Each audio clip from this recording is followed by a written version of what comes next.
Hey there everyone, welcome back to the garage. I just wanted to pass along a few quick updates regarding some gear. So as you all know, I've got this Mosko Gnome bag that I've been using for 5 years now, and it's been a great bag. I love all the compartments, the organizational aspect to it. I'm very left-brained, so it's been a very good bag for me, and it's also got the hydration in it.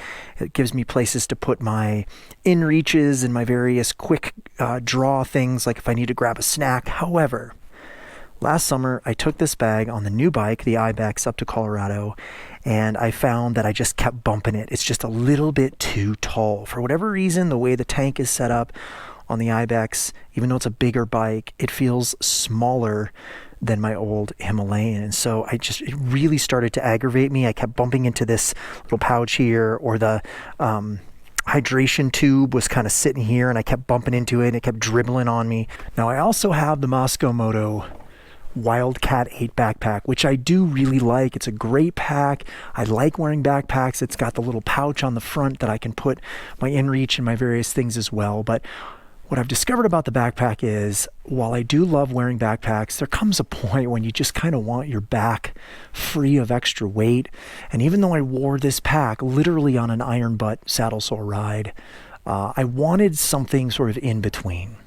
Wanted a smaller, more accessible bag, because I'm not using all the space in this bag. I'm just not. It's just more space than I need, but also something that's not going to be very obstructive or get in the way.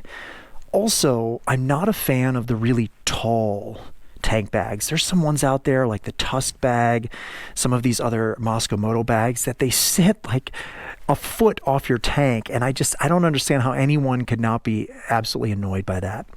So what I did was I went out and bought a different bag, and as you'll see over here, I've got it on the Ibex now. It is the Mosko Gnome bag, and as you can see, the first thing that stands out with this bag is it's landscape, not portrait. And so the way I've got it rigged up here, which I put on in 30 seconds, it's far enough up on the tank now where even when I stand, I don't bump into the tank pad. So yes, it's a lot smaller than the Gnome, but it doesn't get in the way. In fact, I can still access the gas tank, and if I have to, I can unclip one of the clips. But the point is that this is sort of like the perfect spot on the motorcycle. Still has the hydration. Because it's Mosko, I didn't have to change any of my clips or anything. Everything clipped right into my existing setup from my Gnome bag, so it was just plug and play. So this, I really think this is going to be my sort of middle ground solution for my long treks now, because I've got the panniers. I don't need a lot of space, but I just want something accessible close by where I can grab quick and easy things like snacks or a park pass or some cash or a credit card, pens, pencils, a place to tuck my receipts if I need to, but also hydration, all while keeping my back free, which is really nice. So I think this is going to be the solution. Let me just show you a couple of quick things here. I'm going to open it up. You'll see it's not super enormous. You know, it's pretty small. And also this does not have any water currently in it, so it will sit a little bit higher once we fill that bladder. But even then, it's not going to be too bad. And we've got enough space here to still mount the controller for the drone. So it's just, again, it's ideal shape, and it's got the webbing on it, so I can strap stuff to the webbing as well. But inside, you still have a few pouches. You've got this pouch up here. You've got this pouch along the bottom. You've got these little elastic straps, these little holders for a tire gauge or a pen or whatever. You've got this little pouch, this Velcro pouch in the front here. Plus, you've also got this little tiny zip pouch in the front, which you can put, earplugs or quick things that you might need access to. So I think for the purpose of what I want in a tank bag, probably throw some GoPro batteries in here, a little charger, whatever. I can also put my phone or other things in here that I want to charge and fish out a cable to plug into the bike itself to charge it. So there's a lot of options here, and it's a small enough size where I think it's going to work out. And if I decide it's too small, I can always sell it.